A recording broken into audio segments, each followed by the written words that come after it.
Hello everyone, today we are going to learn basic SketchUp tutorial how to draw walls. So if you want to draw walls with measurements, you can use these tools. Tab measure, like I will click from this point into here.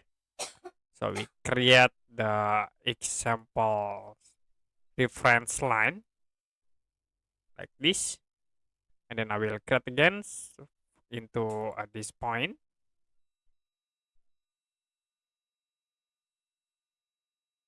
Okay, we create again from this point into here. So this is for the basic how to create walls with the dimensions.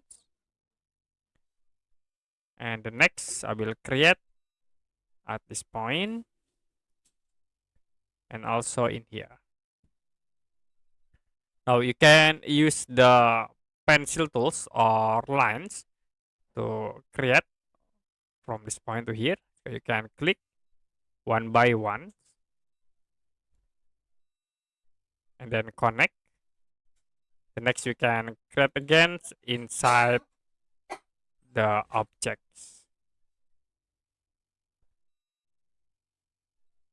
Okay, can connect from this point into here and then connect again.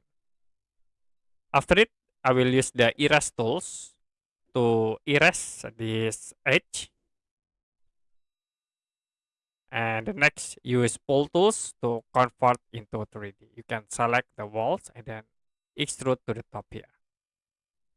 So that's it for a basic SketchUp tutorial how to draw a wall. If you have any question about tutorial, you can comment below this video.